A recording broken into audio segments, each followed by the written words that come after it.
All right, well, hi, folks. Here we are. I've got the barest of the bears, Nerd Fun, of course. With me. Bear! I've got Dressed. yeah, he is Look at that majestic beard. Look at this handsome fella. That is a majestic beard. Love Yeah. it, Bear. That's our bear. We've got Perfect proportions, eh? we're 3 for 3 this week. We've got Roof Korean again. Nice, Tony. Good job. It's like habitual now. Yeah, you're one of the family, man. Yeah, it's like a regular. You guys picked me up on New Caprica. Yeah, we did. I think, yeah, you're. Was he the flora or the fauna from New Caprica? I was the flana blending in. I think he's like he's like our Sam Anders that we picked up a few episodes in. So, so that's good. Rule. Yeah. So, and of course, we've got one of the best hostesses you could ever ask for in the world. Wonderful scholar and Comtech, and just wonderful creative mind and absolute beautiful soul, and that is Raquel Briggs. Great to see you, hun. I am so happy that you're always here, and I'm so happy to be doing this show because you guys make Thursdays worth absolutely being here, and this is my favorite time of the evening.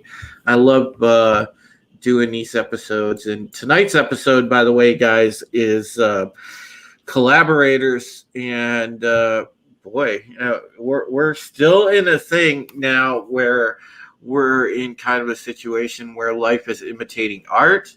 If you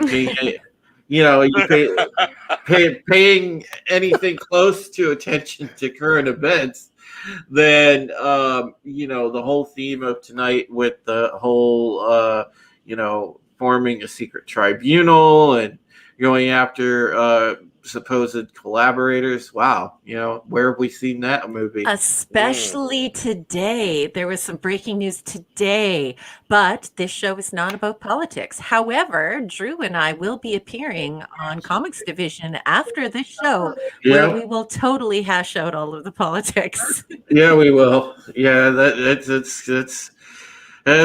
some big stuff. And of course, guys, I did a stream late night last night. If you're interested in that, one of my High Heresy shows where I do cover politics and things like that. And last night's discussion was really important. You'll probably want to go back and watch that because it deals with some very interesting developments with our military and amongst other things. And I urge you to watch it and just get some perspective. But of course, we are here to have fun. And we talk are. About and can I please just interrupt I beg your pardon. Please forgive me for interrupting, but I just have to say hello to Hillam and to Parrot Head and to my main man. Guess who just walks through the door? Yeah, I know. TMF. I saw TMF. I saw Tox. Hello. And it's great to see you, Tox. And of course Parrot Head and Tehillim, and love you guys. Thanks for being here. And all right, guys, let's get into this week's episode. You want to start us in, Raquel? Sure, unless anybody has anything preemptive that they want to say, other than that wonderful introduction you gave us earlier. There's definitely,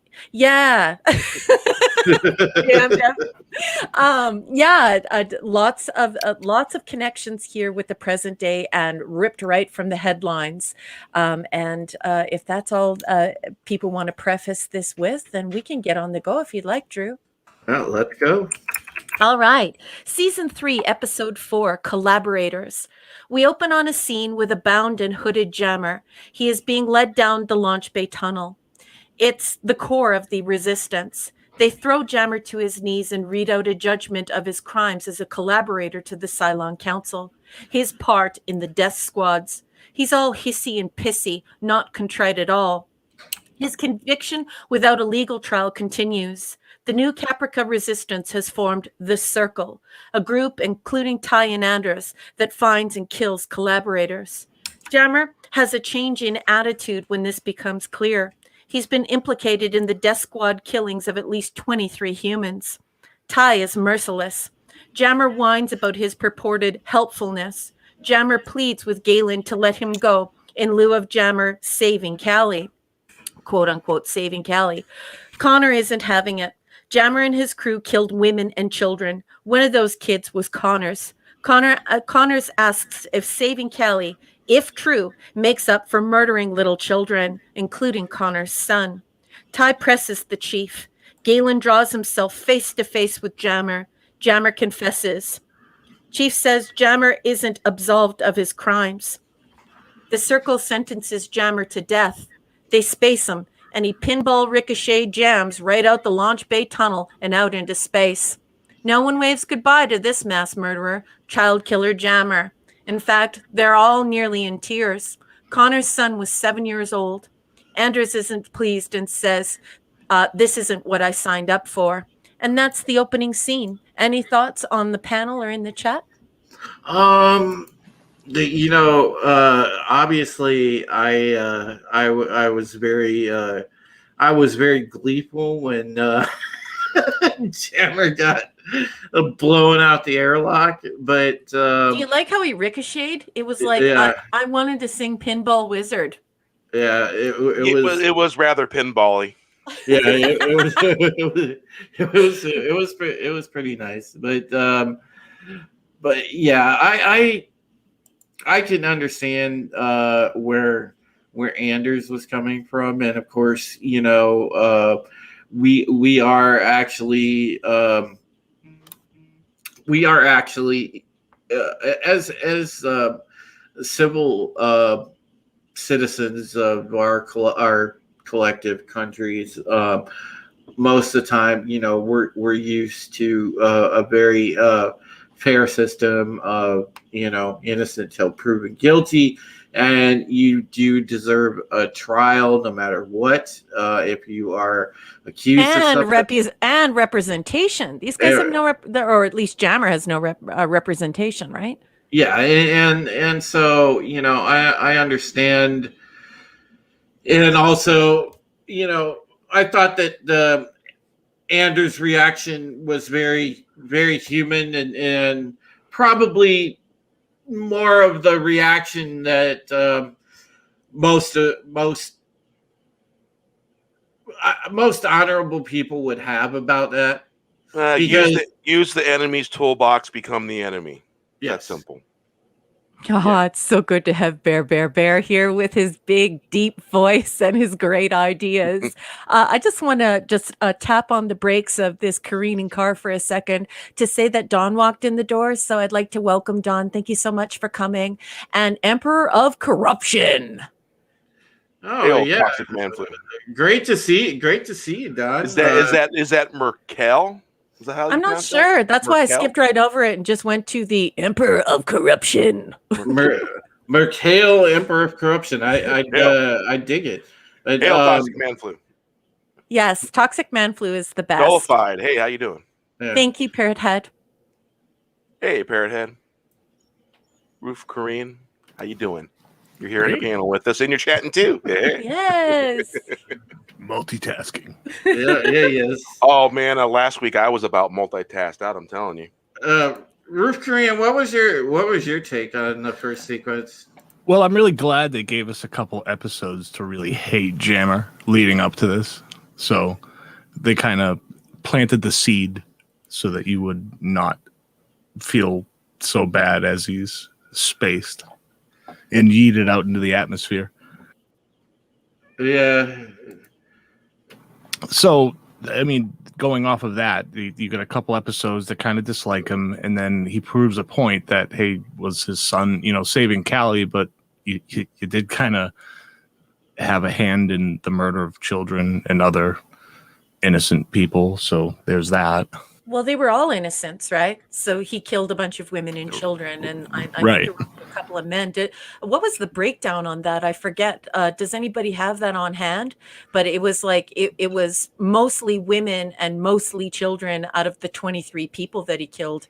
And when that gets read off, it just shocks you. Like, even though you're cognizant of it because you watched the previous episode, you realize these death squads are taking place. But when somebody utters it, when it comes right out of somebody's mouth, it's a real punch in the gut when you realize this person shot 23 people, executed 23 people, and most of them were women and children. Well, he didn't carry out the executions, but the visual. Yeah. The visual. Yeah. First, you see in the visual, it's obvious that there were some kids in there, but you match up the visual and they actually say it in the next episode, and that brings those two smacking together like reality hitting you like a brick wall. Like, whoa. I think they hinted towards what they were doing. They were taking women and children to send a message to the people carrying out the insurgent attacks. So plus the Cylon conversation with Baltar telling him to do that or do this. Yep. Yeah, it was an either or, and they wanted to, like, the next step was decimating the human population so that even if there was an semblance of a resistance, that it would be for naught because they would be in such sparse numbers. But still, it's, I don't know. I love TMF's comment at 37 minutes past the hour. He's getting into sort of this wonderful thing that happens when you're an intelligent and empathetic person. Empathetic people who are very healthy emotionally, they usually put themselves into somebody else's shoes, and they start imagining what it would be like. And with TMF, sort of imagining how other people would feel, I got to say to myself that I'd tap out. Me too. It's not about whether or not somebody would take my place and do it anyway. It's that I wouldn't want to be a part of that, and I would not be forced to do that. I'd rather be put to death. So yeah. Well, yeah. There was no question that Jammer was complicit. I mean, yeah, he was, if anything, guilty by participation because, he helped like spirit these people away and into Cylon hands where they could be lined up and shot en masse by Centurions. So, I mean, they he was not by any means, even though he didn't pull any triggers, he was not, just scot-free innocent. There was no way. Yep. And just because, he did one good thing. Yeah. Yep. It's really scary. It puts you in a really bad place when you're watching this show because it seems like nobody is going to win in this situation, and nobody feels good about it. Even the executioners are very somber and unwilling to do it because nobody wants to take a life. And you know what I say to that? I wish Jammer were so passionate about sparing life and about being a good person and a humanitarian and a proper human being. But Jammer, what did you do, bud? You killed women and children. What Toxic Man Flu says, where he starts with woo, killing kids makes me angry. My dad would have shut the thing off. He had to change the channel. I have similar sentiments when they endanger kids in TV shows or in movies. It irritates me. Bugs me. Yeah. I don't like it. Yeah. Parrot Head, it is reminiscent of World War II, France and Germany. And is. And this is, and again, not to like make it seem like I'm plugging my other stream from last night, but the thing is the subject matter is uncanny. And the point I was trying to make yesterday is we are very, very close to tiptoeing into territory similar to what you see depicted here. And so again, I urge people to go back and check that out if you want to draw the real world comparison. Mm-hmm. Normally it's the TV shows mimicking the real world, but now it's the real world mimicking the movie shows and the popcorn and all that stuff. Yeah, really. All right, Raquel. if you want to continue, Darwin, Okay, go right so ahead. with that a gigantic kick in the stomach, we're off. And so we cut to Callie in her bunk with the baby. Galen approaches and takes the baby in his arms. Callie is exhausted and she begins to fall asleep. Galen asks if anyone helped her to escape. She says yes, a goon collaborator. She asks why. She's fading at this point. Galen says, no reason, go back to sleep. And then we cut to the opening credits. Then we cut to the presidential suite. Rosalind, Ty, and Adama agree that Gaius was helpful in his collaboration with the Cylons. We cut to Gaius's face. He says, mistakes were made. Red 6 walks in. Caprica calls Gaius a traitor, says they are being too lenient, that Gaius openly betrayed humanity. She is very upset. Adama tells Gaius not to upset Caprica. Rosalind tells Gaius she always wanted to jump his bones. She takes his glasses off and sucks his face. Gaius is dreaming. Gaius abruptly sits up in bed on the Cylon ship. Naked as a jaybird, he spots a massive centurion watching over him as he puts on a robe. It's a sparse room, empty really, all but for a small table with a glass goblet of water, the wise decorating choice of the fainting couch, a chaise longue, perfect for melodramatic Gaius. Any thoughts on these two scenes? Let me make sure I understand you correctly. The French version of chase is chase, right? Yeah, it's Okay. chaise, and many people say lounge, but it's longue, so chaise longue. Or you could just say fainting couch. And I thought that it was so appropriate that they would choose a fainting couch for melodramatic Gaius, weepy, pathetic, melodramatic Gaius. Mhm. Yeah, my mom had a chase. Yeah, Yep. that's It was quite lovely. comfy. It was Yeah. quite comfy, yeah. Yeah, it's very Hollywood. It's very dramatic. Although hers was a little bit more elaborate than Gaius's. Ah, It had sort of like it had the chase part where you lay down where you can lean against, and it had a small backrest that went around the back, and then it smoothed down into the chase. yeah. Ornamental. Yeah. Well, we have some comments rolling in here about this scene, about this dream sequence. And I just absolutely love how Emperor of Corruption says, odd and weird, to be perfectly honest with you. But my favorite is TMF's comment at 44 minutes past the hour. Ew! And then TMF comes in with chaise longue. Is that French for Drew? Beware the Drew. So yeah, pretty twisted dream that Gaius had, and it made a lot of people feel pretty yucky. And you know you're gross if you make a grown man feel yucky. Yeah. Any other comments on this one, Roof Korean? What'd you think of this dream? My yucky sensor must not be working. The first time I saw this episode, I was like, "What the hell is going on? This is crazy," and then it dawned on me. What's up, Wes? As he woke up, he wasn't where he thought he was. So, Yeah. And of course, the fainting couch. I was a bit surprised of their ability to secure furniture quickly. Yeah. A random AOC, I'm assuming? Yeah. All right, you're gonna give me a migraine. Sorry. Oh, look who it is. Welcome, I thought welcome. that was you. Hey, culture. Leave it to culture to have a disturbing entrance. Yeah, it's expected at this point, right? It's great to have you aboard, my friend. I know you were a bit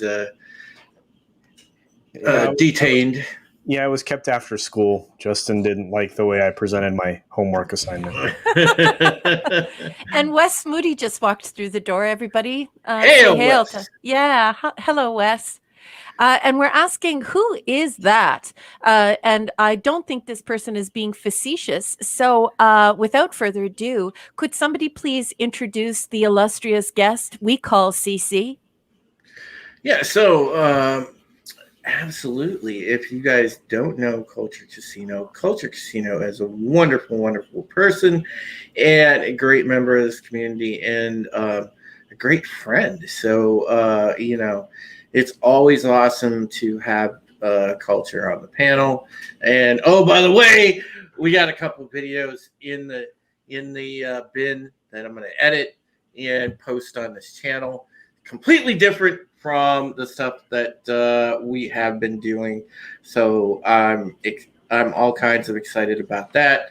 We actually recorded those earlier today, so that's going to be fun.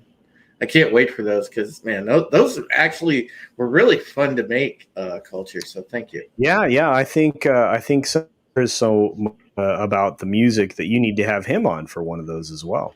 Yeah, probably. 48 minutes past the hour. Sorry to interrupt. I beg your pardon. 48 minutes past the hour. Could we please put up Parrot Head as the marquee? Oh yeah, the man, the myth, the great hair, Cuddles Casino. Yes, we affectionately call him Cuddles around the community. Unless you catch him mid rant, like, and then at which point it could turn into Carnage Casino. I dubbed it on one of Comic streams. He just went off. Uh-oh. And I gave him the title of Carnage Casino because I think it was well deserved. Yeah. Nice. And Culture Casino is why I'm here. So I have to tell you, I'm is honored. He your dad? Is that are you confessing that CC is your father? Yes, this is true. He did go to the store for a pack of are smokes. my father. 40 years ago, Carnage Casino went to the store for a pack of smokes, and he did finally come back. There you go. That's too funny. Sorry. Yeah, and we see, there you go, Raquel. We have two great beards side by side. We do. But I'm sorry. In this case, CC has the better hair. He is clearly the hair god here.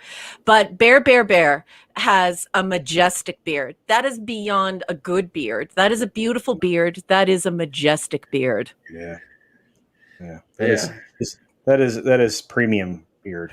So much so that I'm thinking about going back to a goatee because I can't compete with the beard of the goatee. Shellback. Hey, Shellback, great to see you, buddy. That's what I was thinking, Shellback. Culture Casino, you are the father. Yes. I like it. I feel like I just had a paternity test. So. Tox says, Tox knows Culture well. Let's see. Interrupt Culture 10 times in a row. He turns into a demon. Yes. I don't let them interrupt him. That's. I just don't allow it. I put a halt to it. I put down my hockey stick and I say, "Let CC talk." That's right. Yes. And you listen to Raquel or you that. Yeah. That's like defying mom. You don't do that. You just don't do that. All right, Raquel, go and continue, please. And Parrot Head says, Bear's beard reminds me of Grizzly Adams' beard. Yeah. Does anybody want to sing the theme song now? Hey, there's a world where we don't have to run. Or is it Hey There? Is it Hey There? I forget. That's some 70s TV going down right there. Yeah, I was still in the womb. Oh, really? Yeah, I wasn't born till 74, girlie. Oh my God, I now feel 1,000 years old. Okay, back to the scene summaries. I am what you call 49, so I was alive when that show was on the air. You were watching it with me. Yeah, we were. Okay, so back on Galactica, we're in the personnel bunks. Anders tries to reach out to Starbucks. Well, we're in the bunks. Who's in there? We are. Anders tries to reach out to Starbuck, but she's having none of it. Cold shoulder officially thrown. And it's a UFC style cold shoulder. It's definite. Back on the presidential ship. It's down to here.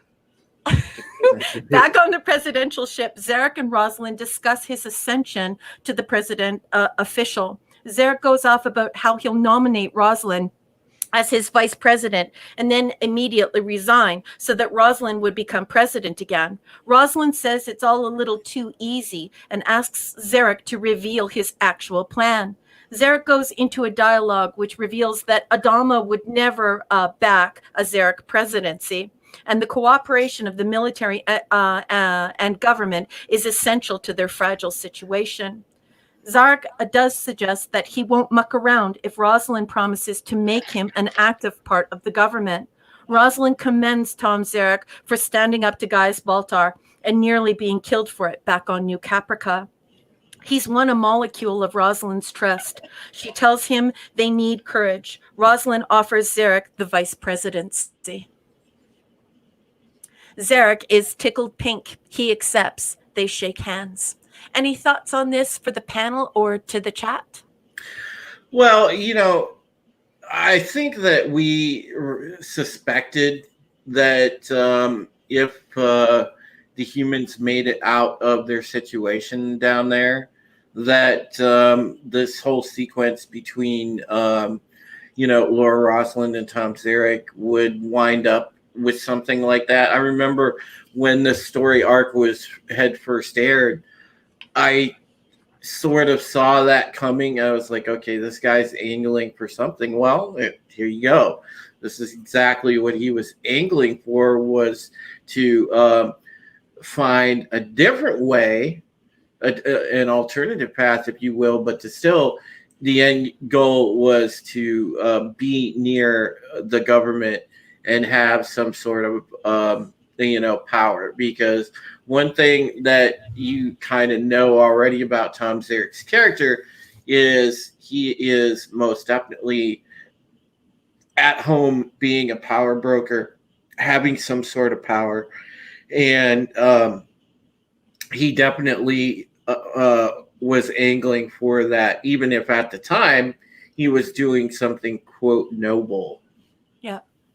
Well, TMF has brought up here at 54 minutes past the hour. Richard Hatch did such a great job here, and I think absolutely. what he's getting into was my takeaway from this, and that was that Zarek appeared to be so sincere on New Caprica, and then during this conversation that you're just taken aback. You wonder, is this character going to change? Is this character going to turn over a new leaf? Is this the new and improved version? And at this point, we're actually rooting for Tom Zarek to be this rehabilitated terrorist. We want him to be somebody who will benefit society again, and we want him to be sincere. And in as much, I think the writing's pretty good here. Yeah, it's a testament, though, to Richard Hatch's acting. I think pretty much all of us on the panel. I'd have to agree. The actors really did enjoy their characters, and it definitely did show. And they enjoyed their interaction and the acting and all that. You tell there was chemistry in the portrayal of their characters. Well, we knew how good Richard Hatch was. I mean, because we watched the original Galactica. He was so cute when he was young. Oh my goodness! Did you know Richard Hatch guest starred on Babylon 5? Yeah. Oh, no, I didn't know that. But remember, I'm Canadian, so Babylon 5 is hard to acquire up here. He was on there, and no, God, I think didn't Bear he jumped from soap operas into Battlestar Galactica. I remember before he got the role of Apollo, I believe he had been a daytime soap star. I want to say that I remember him playing a blonde character in Wonder Woman. I would not doubt that, because he has like that. He has the soap opera hair. He has the Sean Cassidy hair. So I would not doubt that. He was very Sean Cassidy-esque at this point, only way cuter. He played, was it Dean that he played in Jan and Dean? That might have been. Jan that he played. I've seen that movie. Great freaking movie. But yeah, Culture, you remember his portrayal of Apollo in the old show. Yeah, I loved it. Thought he was great. Yeah, his hair, epic feathered hair, man. Yeah, remember? Dude, so great. It's so great. Plus the dude that went on to play Face, I always forget his name. Oh, Dirk Benedict. Yeah, Dirk Benedict, man, Yeah. freaking just incredible, man. The original show, I have the DVDs over. I've showed that off multiple times, but so I'll dig that out and I'll put that in about once a year and go, man, I miss this show. Yeah, I mean, back then, I mean, there was even political elements. I mean, not like what our buddy here did to it, but what R&D did to this show, I mean, they kicked it up another notch. But Hatch is so great. Yeah. yeah. I agree. He's better at duplicity than Gaius is, to be honest with you. Yeah. And Indeed. everybody was hoping for a redemptive arc, right? Yeah. Yeah, And so seeing those moments, because these people have been through hell and back together, right? So you grow into the person that you're supposed to be in moments when you encounter your greatest hardship. So Yeah. and I think that's why we ended up where we are. And yeah, but based on the original show, man, there is no way I would have predicted that he'd ended up on this one and doing such a Yeah. great job. You know, 'cause Yeah. he was very flyboy. It was very much of its time, that show. I mean, I felt like Yes. the late 70s going into the 80s, kind of a vibe. Like I said, the feathered hair was It was fly all the way. it was. Yeah, but it's like that what's that Thunder? What's the movie about the fighter pilots again? I'm having stream brain. Oh, Oh, Top Gun. Top Gun. Like Yeah. it's like he was top, like what CC is saying is so true. He was Top Gun before there was Top Gun. He was like this ultra man's man flyboy that the girls just swooned over. And yeah, I totally agree with CC. He was legendary back then. And the hair was That's unbelievable. funny. When you said thunder, it made me think of Thundar the Barbarian. Well, I mean, Cartoon character. One of the cool things, one of the cool things too about old Battlestar. Before we get back on to the next segment here, he got to have Jane Seymour as a love interest. Enough said. Jane Seymour was, oh my God, and she's still a beautiful woman, and she's in her 70s. Yeah. I can't believe you guys were able to bail me out when I mixed up Days of Thunder with Top Gun. You guys are so great. Thank you. Love you. Oh, it's all good. It's all good. We are here to have fun. And Shelbeck educating me on Grizzly Adams. Thank you, sir. Roof Korean, Tropic Thunder. Completely different movie. That's a great comment. Great comment, Roof Korean. Yes, nice. All right, go ahead on to our next segment, Raquel. Okay, the next scene. Over in the Sparky CIC, Gata strolls in and nearly gives One-Eye Ty a coronary. He lashes out at Gata for being a collaborator, but Adama has asked Gata to help put the CIC back together again. It's Humpty Dumpty without Gata. As Ty rants and raves, asking about the death toll and his eyeball, Adama walks in and barks Saul's name. The old man orders everyone back to work. Ty and Adama go for a walk. As the old man tries to tuck Ty into his quarters, Ty strikes Adama's hand from his shoulder. Ty goes off about toaster lovers, and Adama grits his jaw and sends the angry dancing eyeball to bed. Ty obeys, but he's at odds with his friend. He spits that he'll never forget those who sold them out. Any comments in the chat or on the panel about this scene? Well, you could tell that Adama is very eager, or genuinely thought that he would be able to restore the sort of camaraderie and respect and just kind of normalcy among their family, among that crew. And then, all of a sudden he sees the very real resentment and division that has developed and the aftermath of the psychological scars that have been left from what happened down there. And he's it's slowly starting to sink in for him. I don't think it at this point, because he's just seeing it, that it's sunk into the level it's going to. But man, he's seeing it firsthand. Like, okay, this is not going to be the same. I don't like it when they fight. They're two very different people. These characters, they come to life, and they're two very different people. But you realize that like these people love each other. This is a healthy male relationship where the two guys just love and adore one another, and they've been so loyal to one another and care for one another so deeply. And despite their differences, they agree on so much about what their job is that it's just disappointing to see them fight. If I could throw it over to Roof Korean, what did you think of this scene, Roof? Well, you could see Saul is clearly upset after just losing his wife hours ago and having to do that on top of being rescued in like the greatest rescue ever. So there's that. But you can and you can see that the two are that close that you do not want to see them fighting at all. And when they're alone, they're probably the worst people they could possibly be, knowing that the other is kind of they feed off of each other. Yeah, He trusts his decisions. He trusts him to be sometimes the opposing voice. Sometimes a voice of reason or a tactical reason for whatever they know each other so well that he knows he doesn't like seeing his friend this way. yeah. So And when these two are together, these are the kind of guys you want to invite over for a barbecue and have a couple of beers at the end of the driveway and just talk about life.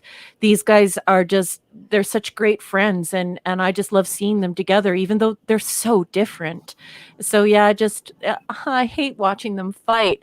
Bear, what did you think of this? Well, quite honestly, I was kind of blown away by the whole episode. There was a lot of stuff just like, wow. The interplay between Gaius and Six's Angel, because Yeah. she seems like she's pretty ticked off with him at the moment. Yeah. And she has the ability to reach into his mind and cause him pain. So if I was him, I'd be not pissing her off. Yeah. Hey, CC, you still with us, bud? Maybe he's taking a potty break. Oh Okay. no, I'm sorry, I was extra muted. I muted myself in the room, I That's think. okay. Yeah. What do you think of the old No. man fighting with his bestie? It's kind of sad, isn't it? Yeah, but it doesn't surprise me. I think, like Roof Korean said, I mean, he'd been subjected to a hardship not many of us would quite understand. And in the position, I mean, he was essentially the agent of her demise, and it was just because of his warped sense of justice that it took place, and it had to, and that type of thinking is something that exists going forward in a certain manner, and it's intolerable, and I mean, I don't know. I mean, we're dealing with a lot of modern day parallels at the moment, and and it's something that, like I said, I mean, in the moment, I mean, it makes a bit of sense. I mean, and of course, you're in a position where each of them is going to minimize the other's actions, or not fully grasp what it meant to either of them. So this type of interaction, especially among males of power, alpha males, we used to say, it's not uncommon. I mean, there's much more to this. I mean, obviously, but Oh man. Well, it's just a matter of whether it's noticeable by the fleet that they're not getting along. That would probably have a moral effect on the whole fleet. Now, if they're not noticing and it's kept in the background, maybe not such a bad. Depends on how it happened. I think it's pretty. I mean, I think it's pretty evident. I mean, with the interaction and how it goes down, that it was something that was being recognized by it doesn't matter. It is what it is. So, and going forward, there's even more dark hearts. So, Yeah. Speaking of dark hearts, toxic man flu. Speaking of hardship, how's the erection incitement or incitement? Do you mean to say incitement there, hon? He's you know, to make a saucy pun, poking fun. Yes. Mhm. Okay, let's keep going. Poke, All right, so poke. Exactly. Yeah. Well, Okay, so that may have happened today as well. No, Okay, so we cut to the circle passing another covert criminal judgment. 57 left to airlock. Connor says they should just airlock them all and stop exhausting themselves and wasting time. Ty slams Connor's head to the table and tries to legitimize the whole process, this kangaroo court and its practices. They kiss and make up and move on to the next case. It's Gata's file. The war drums beat loudly, and when we cut to black, only to return to the conversation or trial, further into the circle's discussion. They have no physical evidence, but Gata was Baltar's chief of staff. They bring up the death squad list. Gata handled it, and his name is on it, along with Gaius's. They call Felix Gata's sentence into vote. Anders refuses and says he wants out of the circle. Anders leaves. It's 4-0, guilty. But Galen refuses to vote without a jury of 6. He threatens to leave with Anders if the 6th juror isn't installed. Ty agrees to find a 6th juror. Then we cut to Gaius on his fainting couch. Beers walks in. She offers him some pills. She sits down beside him and he jumps up. He's uncomfortable. He's told he's been sleeping for 3 days. He pops his pills. Beers informs him that the Cylons are deadlocked on a vote to allow him to stay on board the base star. The decision rests on the 6 models.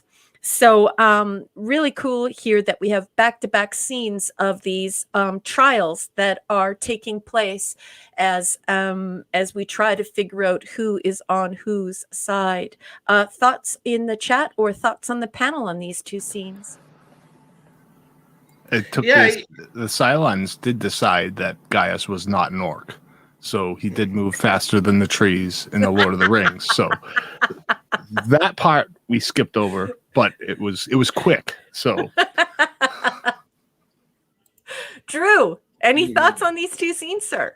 Yeah, you know, I always like how they do these interesting interplays and parallels where, you know, you have a group discussion in one segment and immediately cuts to another group discussion on the other side. It's very interesting way of storytelling. I like that. I like that little way they do that quite a bit. And listen, God, this is just so fascinating with the whole, like, you know, sort of personal tribunal that they have going on. You know, it's Well, it's quite cool, isn't it? Because on one side, you have these trials going on, and there are no lawyers, there are no juries, and people are being judged and then sentenced. And with the Cylons, they're even more merciless because Gaius wasn't even aware he was on trial. So it's definitely speaking to what constitutes a trial. Wouldn't you agree, Cece? Yeah, he must be. Did he step away? Okay, so here's the problem. Okay, so I have the soundboard, which I can hit the mute on, so I don't accidentally screw up, and because then I sometimes I hit the other. It doesn't matter anyway. Which part am I reacting to? Am I reacting to the fact that they don't want to? Am I reacting to the jury? What would you like me to react to? This whole idea of these back-to-back trials and how they're taking place and what is fair and what isn't fair, and the fact that the Cylons are not giving unsurprisingly, any justice to Gaius, just like the humans aren't giving or Well, there are very clear conducting parallels. justice. Yeah, there are very clear parallels. I mean, they're letting him live in a form of suffering, essentially on their ship. But what the humans are doing is even worse. I mean, they're making these judgment calls based on not enough information. And essentially it's like the guilt of association rather than the guilt of evidence. And those types of things always bother me. And when it comes specifically to Gata, this episode is so telling to me. And again, there are some really interesting parallels to what's happening right now. So I mean, unfortunately, this episode is like leaning right into some modern day political garbage. Yeah. So yeah, cancel via airlock culture and yeah. Look, in a lot of ways, I mean, they want to honor the spirit of whatever they were commissioned to do. These people that became part of this jury, but at the same time, I mean, it's incredibly misguided. I mean, there was some retribution to be sought, but in this particular manner, I don't know. You know, it's a weird way to. It's a weird way to decide who lives and dies in the absence of evidence. So like I said, I mean, I'm of a mind of legitimate justice, not the bullshit that's being talked about in political circles now, but legitimate justice. And so, without any form of evidence, I just don't like what's happening. And like I said, I don't want to give away too much because the culmination is where it really relies. Well, you know, we're having an actual, like, really intellectual debate here because we're being taught about frontier justice versus traditional courtroom justice. That's the response I was looking for. And it's definitely two different things. So. I like how it's been laid out so far. And before we continue, I just want to, give a shout out again. We talk about great friends, great people. Tommy and the Guinea Pig Collective. Tommy, thank you so much for stopping by. Thank you for tossing on the moderator hat and, toting the wrench this evening. Thank you so much. And also, Toxic Man Flu yourself as well. Thank you for moderating. And hail David Blair. Nice to see you, sir. And appreciate you being part of and checking out the show. So thank you. I love TMF's comment at 14 minutes past the hour. Could I have somebody read that? Somebody with a deep, dark, wonderful voice? Any one of you will do. Which one? I was going to read it. It's on the screen. It says, I reject the premise that a culture reduced to this level would have the ability to not devolve into tribalism and forgo the Council of 12 concept and a trial by jury. Mm-hmm. Any thoughts on that? Oh, man. It's he brings up a good point.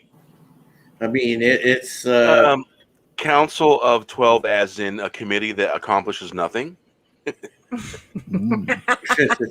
As in a secret committee that goes in and discusses things and does not make those things public? You mean that kind of a thing?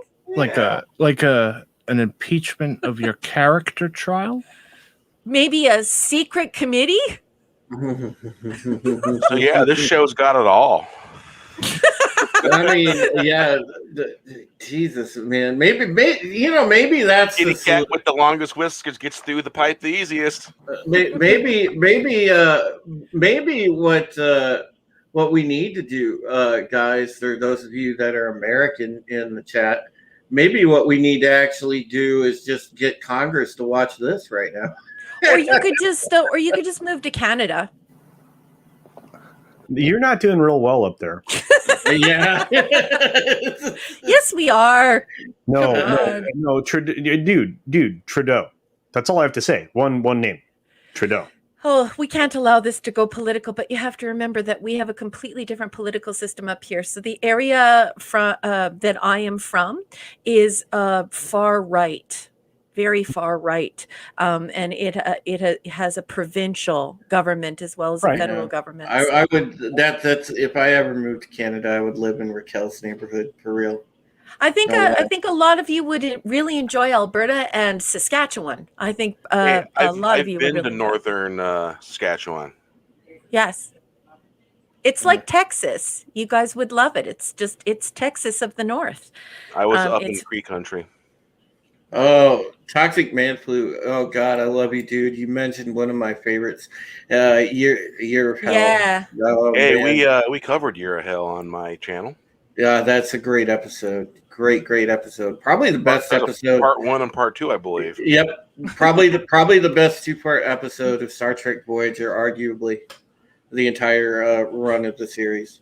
This is I why like to jump TMF around a is little such bit. a gentleman. I love his comments. Like he's always joking around, and he's He one said, of the "I guys. am governed by one thing, Yeah. Mrs. Flu." Mhm. He always drops these bombs where you know that not only is he very clever, but that he's a very loyal and sweet husband. But yes, most of the time he's just one of the guys. And he's Yeah. very FM radio when he's ranching. Love you, TMF. Oh, FM radio. I haven't heard that saying in a while. Say something wrong, get fined $10,000. Rip Korean says, "We move into Raquel's. I got dibs on the roof." Oh boy. Oh man. Well, All right. used to be that way.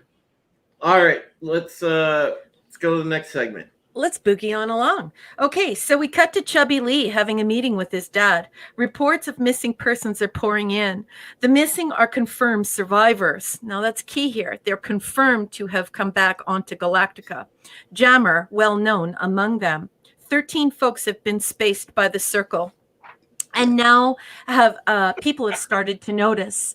Adama tells him to keep him apprised of the situation. Chubby Chubs gets up to leave. He tells his dad that he's lost a stone and that he's going to jump some rope. The old man, without even looking up at him from his paperwork, says, "Keep jumping."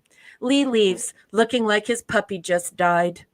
Then we cut to the mess. Gata is eating alone, and everyone stares as Kara joins him. She confronts him as a silent henchman. A bunch of fellow officers get up in recognition of disgust in Gata. Barley, the circle juror, notices Kara's disdain. Then we cut to Caprica over Gaius. She tells him it's over. She wants to be loyal to her fellow Cylons and wants Gaius out of her life forever. He tries to weep and whine for her support and forgiveness, but she quits the room, which is actually just his cell. He tries shouting out into the hallway about their human relationship, while a centurion appears to show that he is incarcerated. Any thoughts on this? I thought she left in a flabbergasted kind of way. I don't think she knows what to do with Gaius, and I do think that she was a little flustered because he was really, really trying to appeal to this human need in her. She wants to be human. It's the Pinocchio complex. She's desperate to be human, and he's appealing to that in order to stay alive. And I think that at this point she has to decide whether or not she wants to give in to those Pinocchio urgings. Does she want to be a real human, or is she's going to be loyal to her own quote unquote people, toasters? Yeah.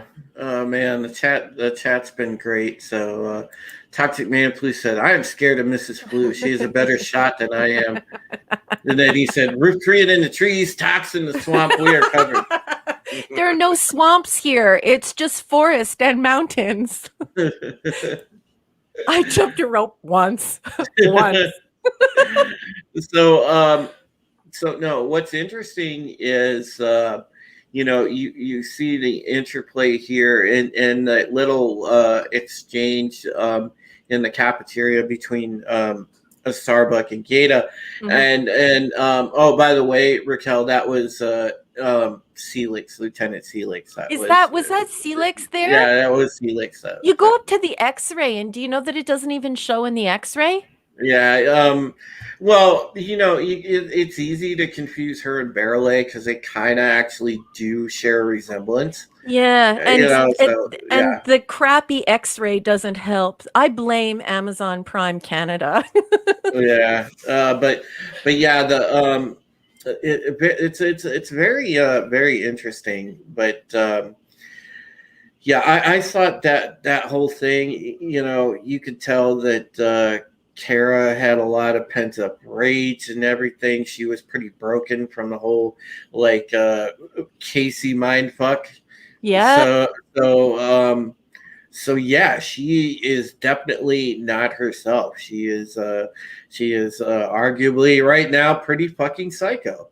Yeah, So, I would agree with that. I would totally agree with that. An F-bomb is required there. Wackadoodle. yeah, she is, man. Wackadoodle.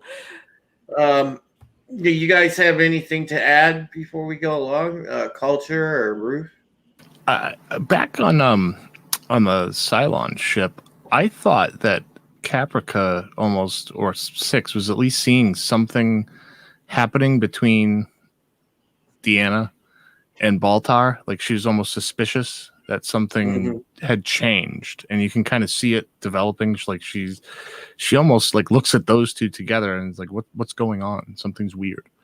Or Deanna is almost planting that seed because Deanna has had this vision, and she thinks back on New Caprica, like she had the dream about the child and everything. So I have a feeling there's something deeper they're trying to like. Well, Beer's climbing up on the fainting couch and testing her claws like the neighborhood cat didn't help your you're definitely right. She's trying to cultivate something there, I think. What are your thoughts, Bear? It looks like you'd like to say something.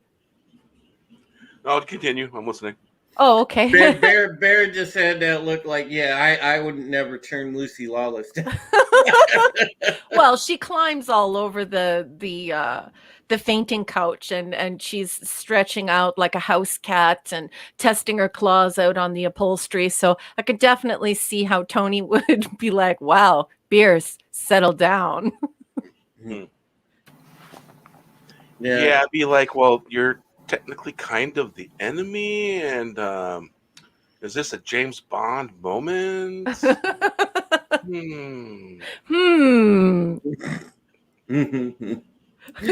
Could we please put up? Yeah, thank you. Bear, could you read that for me, please?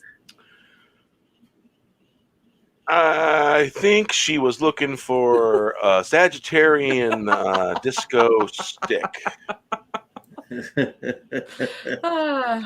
She wouldn't find that with a Sagittarian. Robot love. Oh, I'm thinking horoscope. Never mind. Oh man, culture. Any thoughts? Or we good? No, we're good. Keep going. Let's keep motorboating along. Okay, we got to the circle. They've recruited Kara. She questions the legitimacy of their judgments, and Galen tosses her an executive order which bears the seal of the president of the colonies.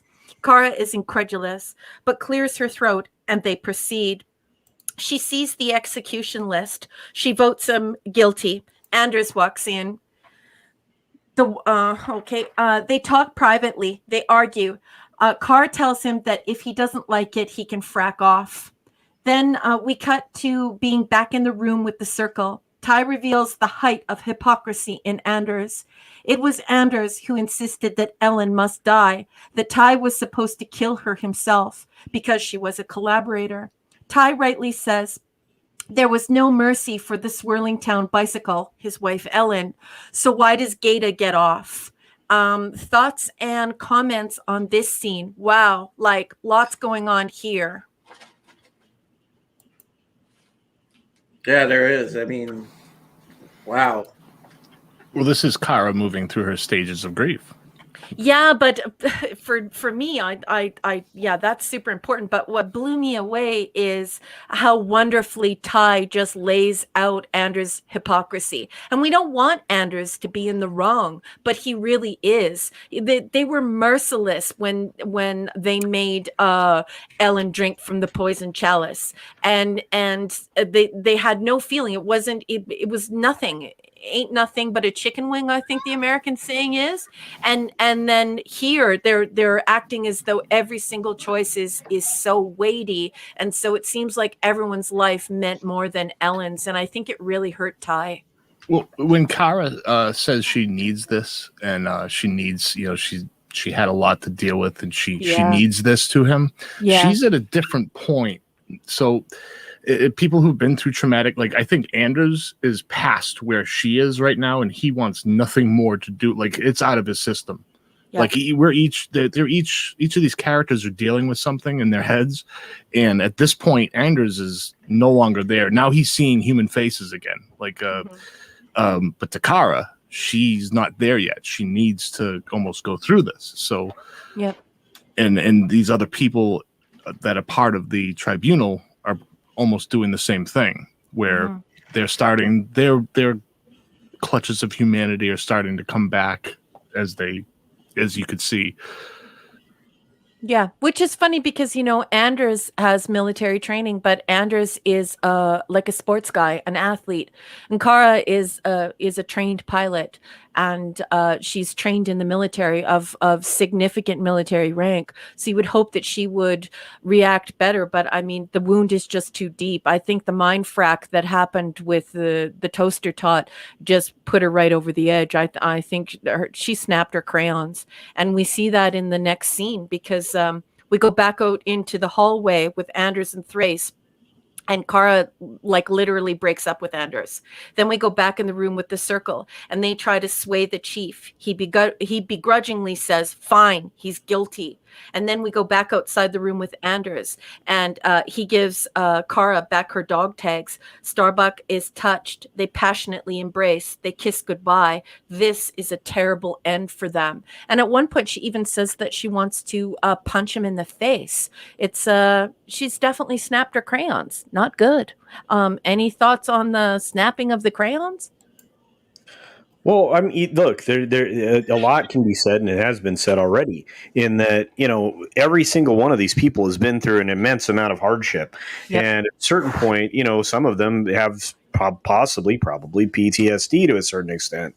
Yep. But, hers is she's always been an agent of chaos. I mean, it's not outside of her personality to, immediately get married or to, spontaneously divorce. I mean, she's the powder keg that we've grown to love. So is it out of character? Not necessarily, but in the manner in which this was done, it seemed a little extreme. So yeah, for sure. Bear. You want to chime in? You want to roar in here with your bear? My wife was actually talking to me for a minute there. Oh, that's okay. Mrs. Bear. That's Mrs. Bear. Yeah. Mm-hmm. Yeah. Okay, so we cut to Gata walking carefree. I had to pour the wife a drink real quick. Well, you're allowed to do that, and it's very gentlemanly with your majestic beard. I had discovered that my shot glass had broke. I'm like, what? How the hell? Oh, that's no bueno. And it broke like someone took a bite out of it. Oh no! It was still there, except a bite. I have another one. Pull that. Well, out. you are a family of bears. There are lots of bears there. You got to watch the glasses, guys. Yeah. Oh, that stuff stays up here. Can we please put up 30 minutes past the hour TMF? Yeah, Felger carb. Can you read that, please, Drew? Yeah, sometimes when we touch the Felger carbs too much, I have to close my eyes and frack. Yep. Oh, wow. All righty. All right, let's keep going, guys. So we cut to Gata. He's walking carefree down a corridor when Connor comes out of the shadows and cold cocks him. The circle members gag him and take him down the corridor to his death. It's the same launch bay as Jammer's airlocking. They read his sentence. Gata will not try to defend himself. He cries. Kara orders him to beg. She gets violent, screaming in Gata's face to tell them about the dog bowl. Galen breaks in, shocked. Galen tells Gata to talk. Gata spills his guts about being the intel source for the resistance on New Caprica. Galen confirms the story is true and cuts Gata free. The circle is in awe as Gata slowly walks away. Then we cut to the presidential ship. The kangaroo court was Tom Zarek's concoction. Rosalind and Adama are appalled. Zarek claims the legal process would have been protracted public fodder, a violent circus across the fleet.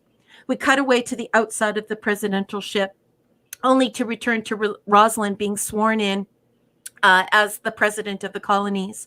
Rosalind delivers her inauguration speech, and as she speaks, it becomes the voiceover while we watch Kara stow her dog tags and Colonel Ty unpack Ellen's clothes and hang them up as though she were still alive.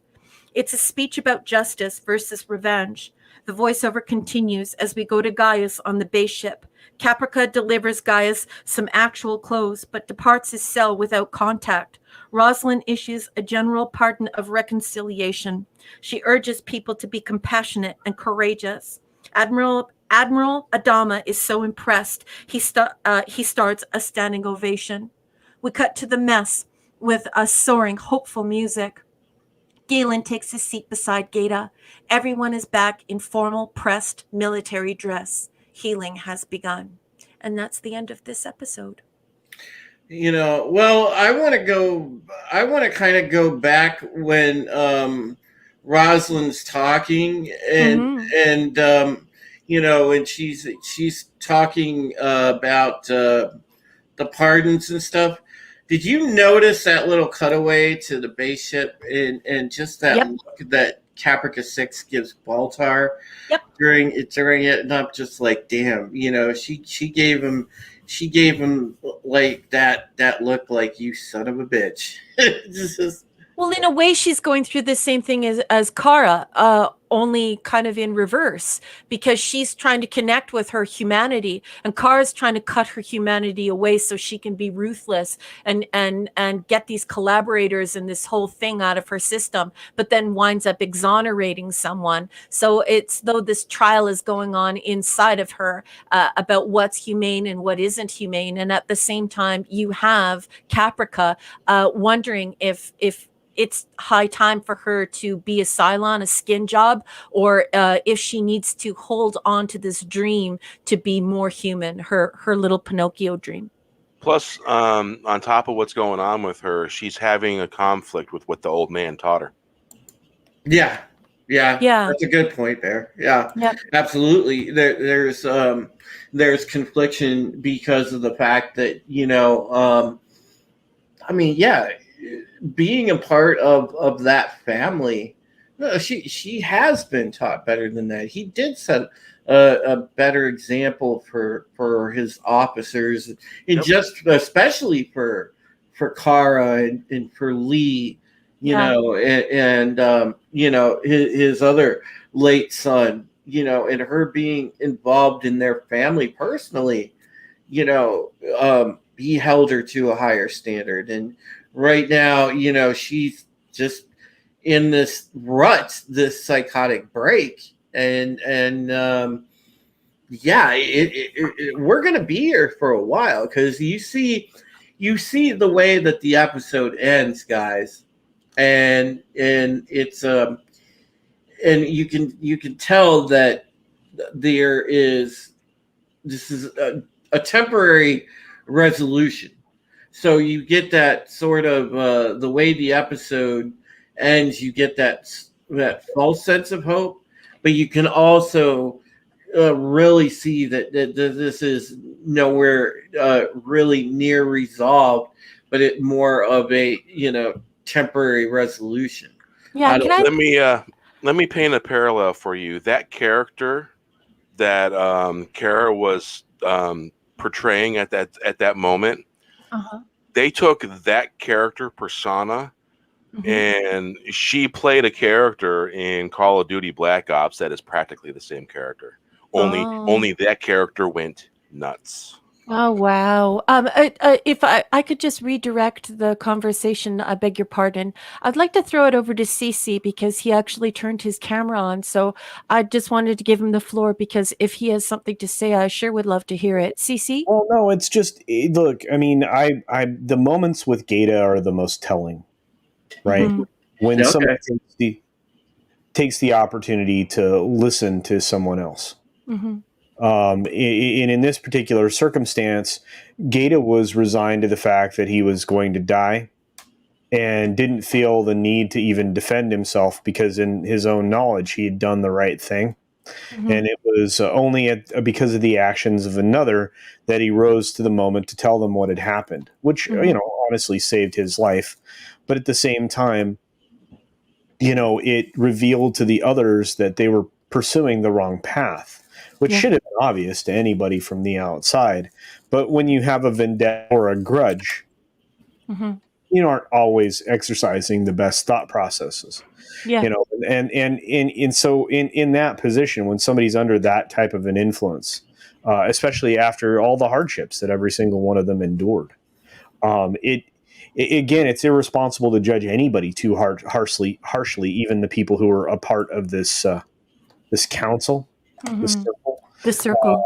Yeah, but at the same time, I mean, there's so many parallel. I'm tired of saying it. This episode, and I think Drew and I kind of had a head start on it today when we were recording the episodes for his other videos he's releasing. But this parallels too eerily along the lines of what we're dealing with right now politically in the United States and around the world. Believe it or not, I mean, you have a lot of countries right now that are calling their elections into question. It's not just the Mhm. United States. There's a lot of bad blood between the government and the citizenry, and the government is reacting with from a position of well, we have power over you rather than we work for you, and that's happening in governments around the world as well. Mhm. So we're in this weird place, and this show has so many parallels to it. But like I said, I mean, we were in such a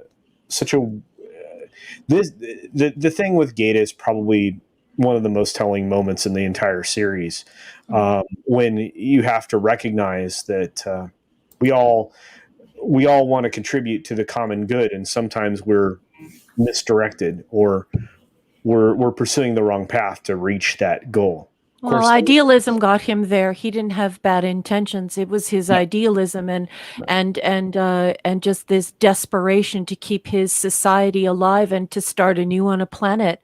But I would love it if we could please marquee 38 minutes past the hour. Roof Korean, Tony is on our panel. Tony, I'd love to throw it over to you. And would you please unpack this marquee and speak to it if you wouldn't mind? Yeah, in that position, they grabbed him. He could already see the eyes on him in the lunchroom, so they grab him. He knows that people are disappearing, whispers are in the fleet, so they grab him, and he finally sees what's going on. He says, "I won't beg." And again, this is things you experience, I guess, if you're in a war zone as a journalist. It happens to them. Daniel Pearl. If you're a soldier in the middle of combat and you get captured, not many things prepare you for what you're going to do when you're taken against your will. And you see the position you're in, where you are. You're in a launch tube. Um, you can kind of understand what's going on. You're going to be tried without, and he had the fortitude to say, "I'm not going to beg." And it was Kara who brought it up and says, "Tell him about the dog bowl. Tell him how you tried." Yeah. Because that's the excuses they've been hearing from people who actually did things. And they didn't know much about Gata because he was stuck on Colonial One with Yeah. Gaius. So you don't know these things. He was allowed to interact, but Gata could not be seen interacting with, the known troublemakers. So something like that, when you're in that position and you know that this is out of my hands, you can either a lot of people resort emotionally. They'll have children. It's completely understandable. People handle things differently. But when you think about it in your head and you say, honorably, I didn't do anything wrong. I am at peace. Like I know what I did was right. And I wish there was more I could tell you, but I'm not going to beg. And you're just going to do whatever and I'm going to take the honorable way out. I'm not going to denounce my government, if you captured or say that, you guys put me here. The things they tell, they want soldiers to say. No, you don't do that. Well, he's not a soldier, right? He sees the global picture, this global idea, literally and figuratively, which is the last remnant of humanity. So he really wanted Gaius to be successful. He really wanted New Caprica to be successful. And I think everybody knew that. I think everybody could feel that about him, save this circle that needed it spelled out to them, that was what was in his heart, because he, Gaeta keeps to himself quite a bit. Yep. And people don't really know his character, but he is intellectual. He's a watcher. He is there. He's an electrical genius. He's a software genius, and they did not know what his intentions were, and they were good. So, I just wanted to ask everybody in the chat and also on the panel what they thought about the fact that these scene summaries were approximately, I would say, maybe 3 pages of notes fewer than they normally are. And we finished out the show at exactly 1 hour. Normally we go 2 hours. 2 hours. What do you guys think of this simple storytelling? Did you need this relief after the hectic Exodus Part 1 and 2? What was this like for you? Was this cathartic? Like finally you got to mentally and emotionally rest? What did you think of this simple storytelling? I found this episode upon this being my second viewing. It was never one of the episodes that reached out and grabbed me as a fan, but this was highly talked about on back at the time when it had aired in real time. On our Pegasus actual forums. This was a big one because the debate over were the Colonials right in in having those secret hearings, those tribunals. I mean, were they in the right or not? And there was a raging moral discussion on that for quite some time on the forums, and most people felt like they may have been justified or felt they were justified, but in the end, you lose a big portion of your humanity when you go that route. So, and I think that's why they put it a juxtaposition with the Cylon trial, because there's no question that you don't have a voice on a Cylon trial. As a matter of fact, the Cylon trial was going on and Gaius wasn't even aware of it. So definitely that rings true, Drew, for sure. And anyone else? No, that's pretty much what I had to say, and we'll if anybody else has any thoughts on that, real quick. It's funny you asked the question you did, because I was thinking about it. It's funny that you did. Just wanted to put that out there.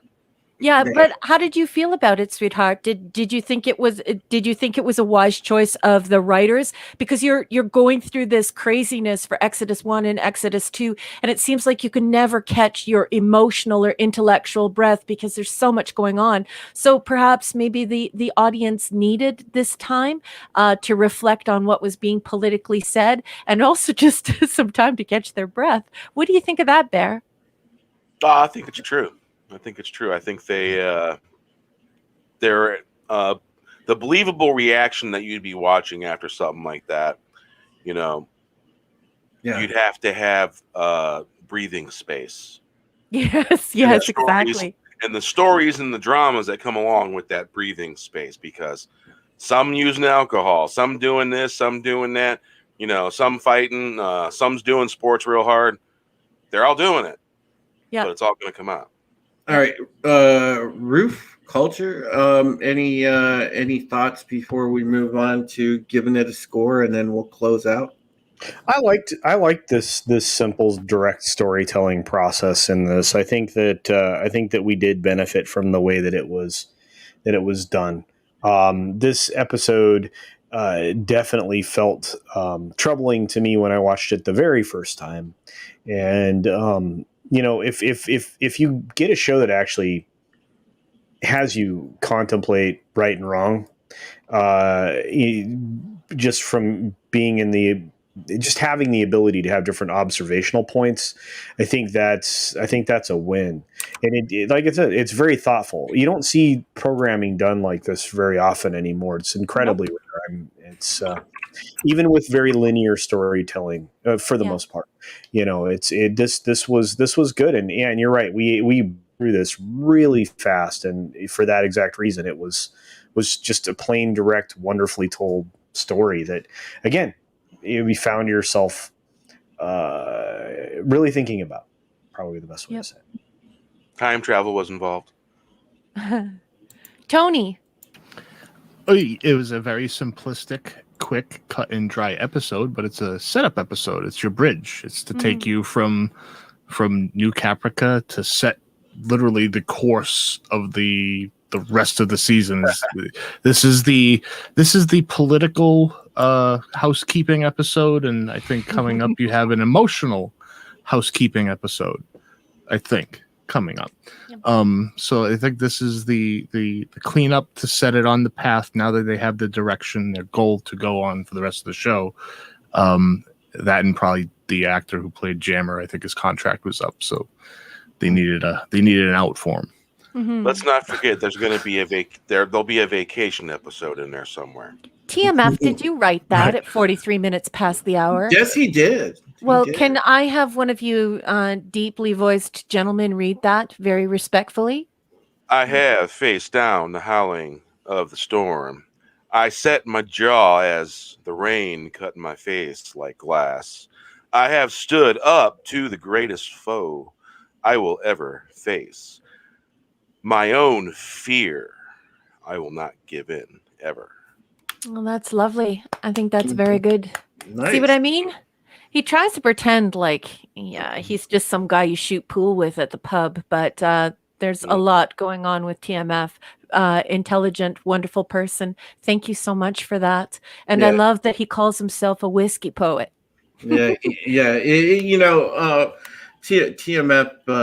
TMF is very snarky and funny, but he is and I know this to be fact. He is a great man, and again, thank you, sir, and thank you as well to Tommy, and props to Adega, man. Great to see you, Adega, and thank you, the three of you collectively for modding this evening, and let me.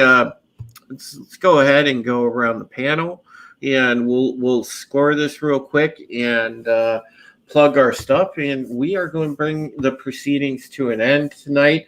If you folks want to see more of myself, Raquel, Culture Casino, we will likely be convening here, give or take probably about 30-40 minutes over on our dear friend Comics Division's channel for a very deep discussion on current events.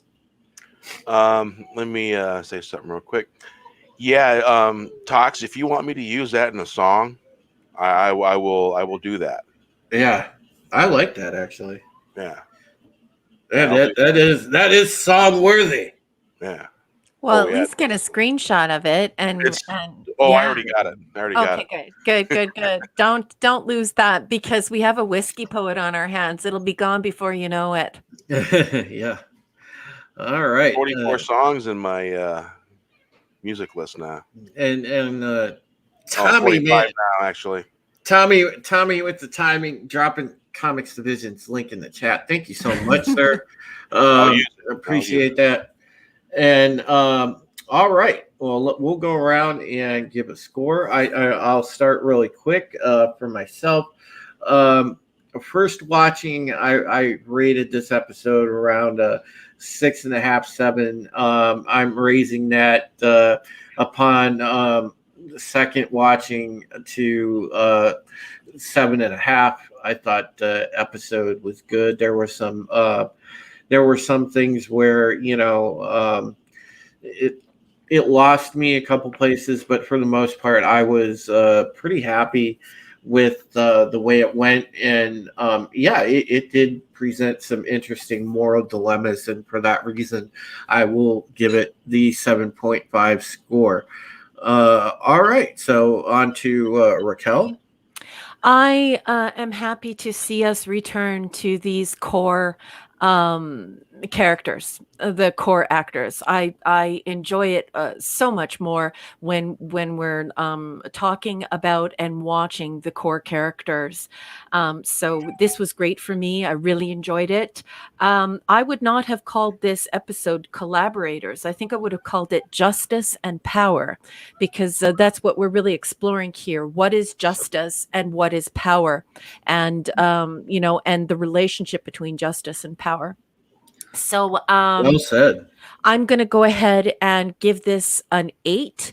I wish it were a little bit more complex, but as Bear and I discussed, I think that the viewer needs a little bit of relief after the whirlwind of Exodus 1 and Exodus 2, and I think that there should be a little bit of that relaxation that comes after such a wild ride, and everyone is experiencing a homecoming.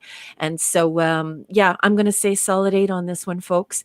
And while I'm here and I have the floor, I would like to put it to the chat. Please make sure that you put your rating and any rationale you may have, and we'll be happy to share it. Yeah. All right, Ruth Korean. I'm going to agree with Raquel. An 8 is a good score for this episode. It definitely delved into some of those questions you'd ask yourself had you been in multiple characters' positions.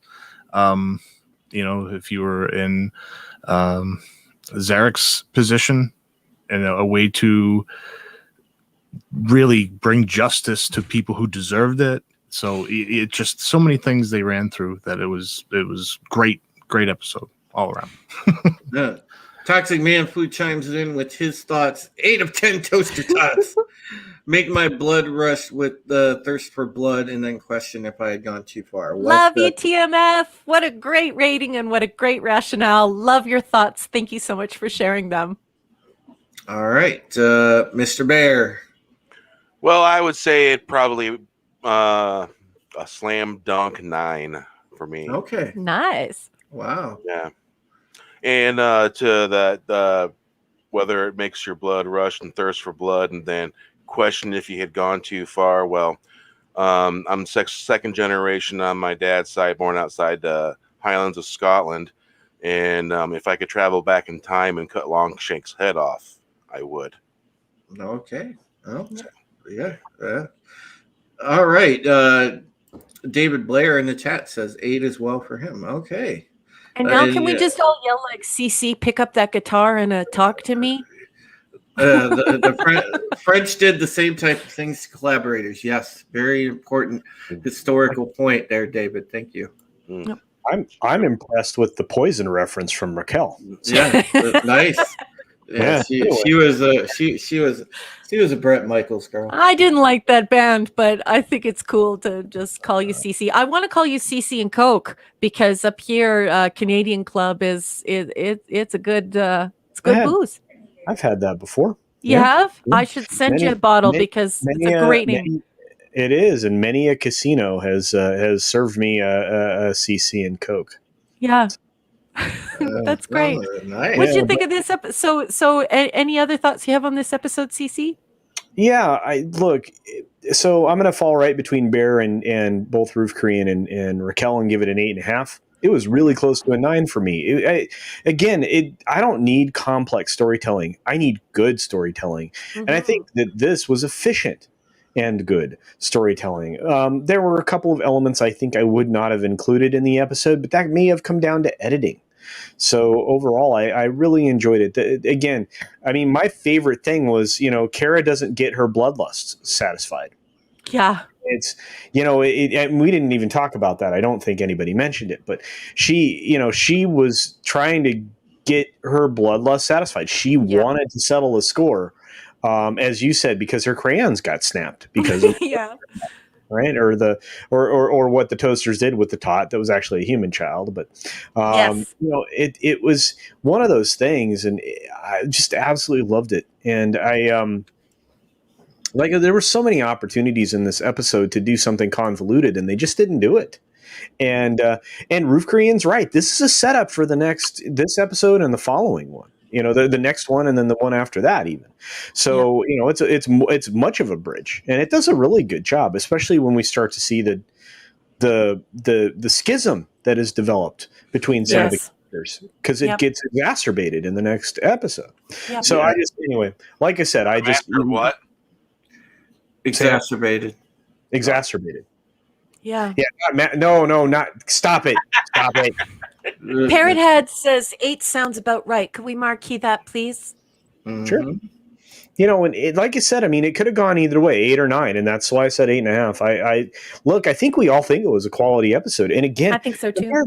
Compared to modern television, I mean, you have to go, wow, this was great. So yeah, compared to modern television, it's a 20 out of 10. Yeah, it really is. But then again, it speaks to you got to remember, folks, and we'll kind of leave our discussion tabled at this point. But yeah, this is a big difference. I think this was almost, you could consider this era when you had this version of BSG, you had SG1, you had Atlantis, you had Firefly around. This was about science fiction at the time's last hurrah. I know that not really counting this season of The Expanse, The Expanse has done a pretty fairly good job of continuing in that tradition, as well as the Orville. But honestly, even those shows, compared to just the quality and quantity of any number of great science fiction shows that you could really get lost in back at that time, this moment, this was the last golden age around this era, around probably from about 2001 to 2007. I think some people in the chat would agree with you. At 58 minutes past the hour, we have TMF saying, I give Star Trek Discovery the finger. TMF, I don't want your fingers anywhere near Discovery. Do you know what I mean? You need some hand sanitizer. Stay away. Yeah, and don't defile yourself in such a manner. Good gentlemen, do not do that to yourself. And Roof Korean, I think, drove the point home perfectly. I suggest some kindling, a little bit of gasoline, a little bit of newspaper, some really long box matches, and strike a Rooney and build a fire. Strike a Rooney. Yeah. Can we just take a moment to imbibe the word strike a Rooney? Love you, Bear.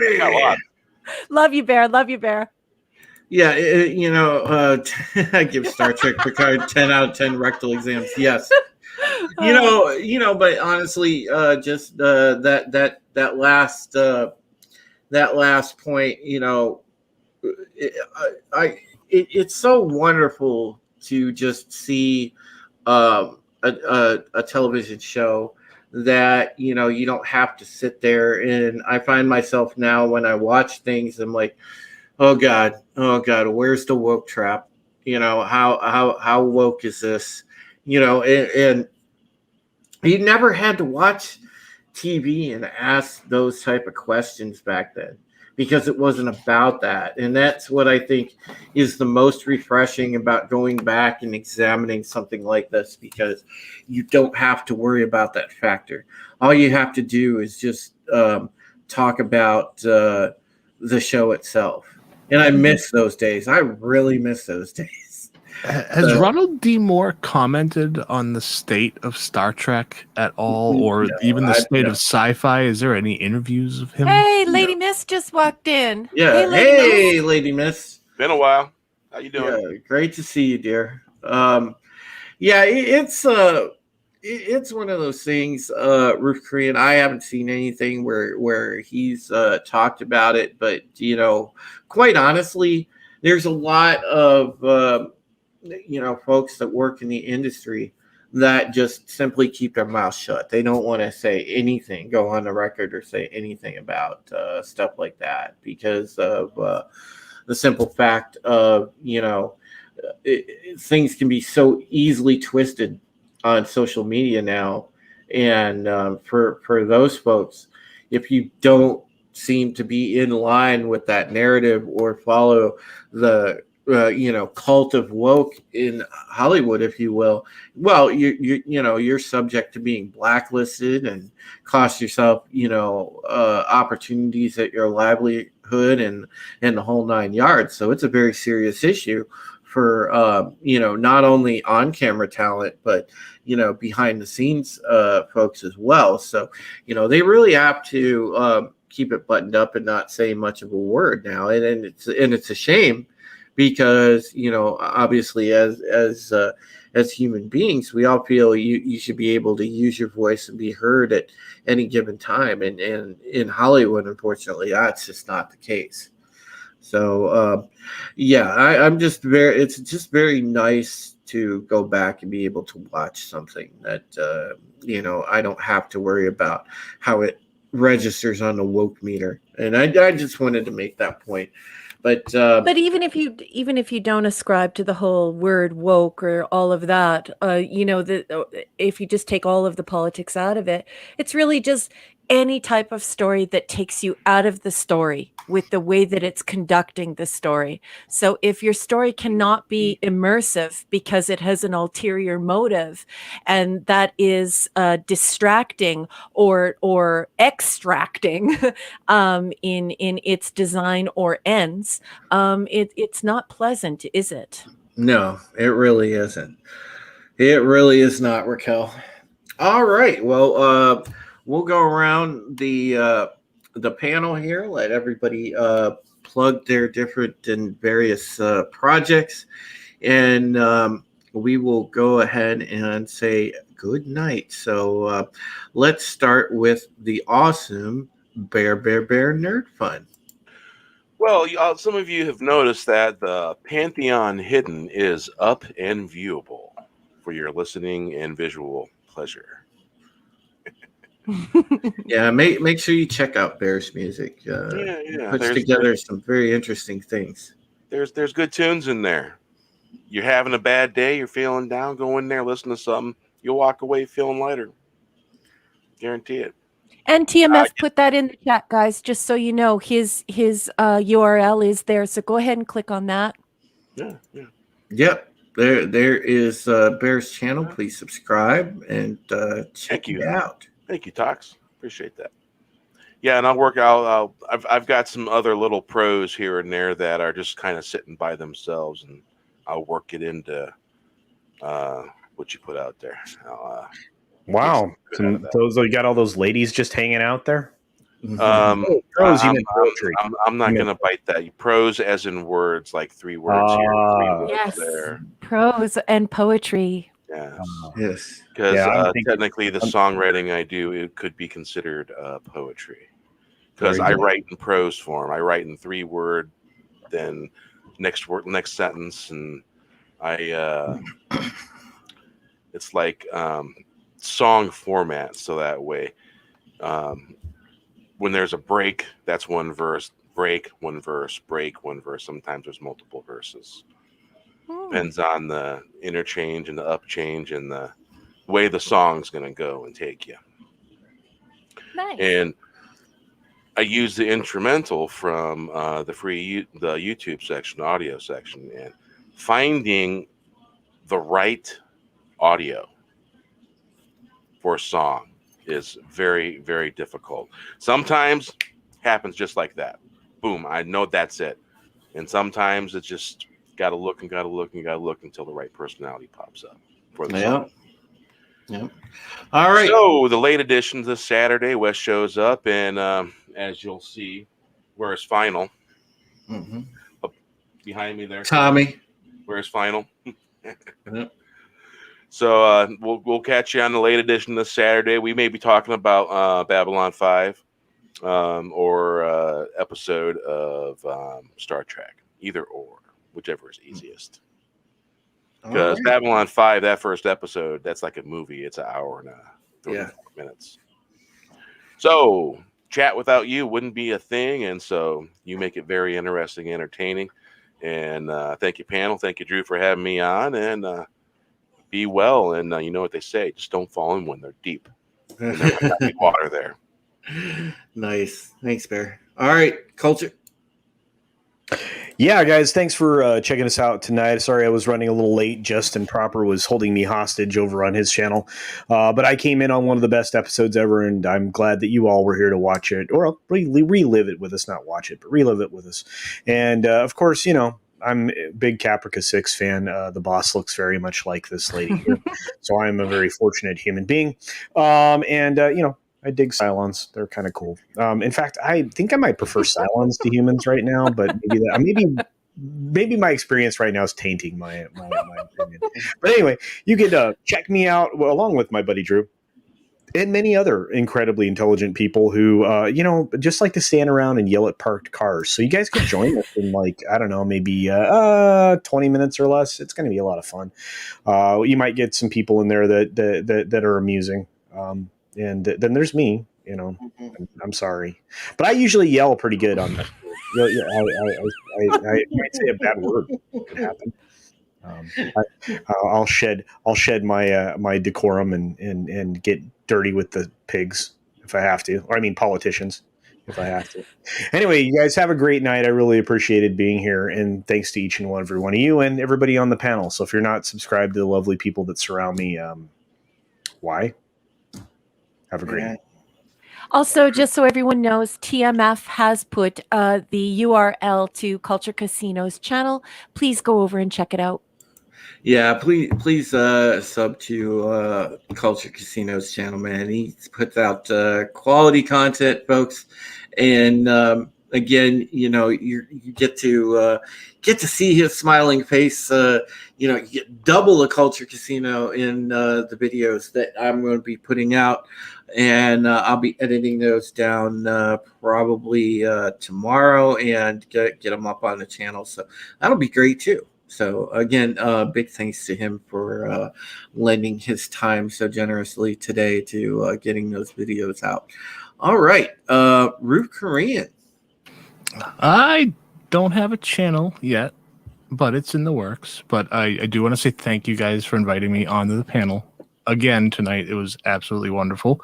You guys can check me out on Minds if you guys want. I think it's just Roof Korean on there. That's an easy way to interact as I start to further things along. And I'll give the floor to you guys so you can close it out. Thank you again for having me on.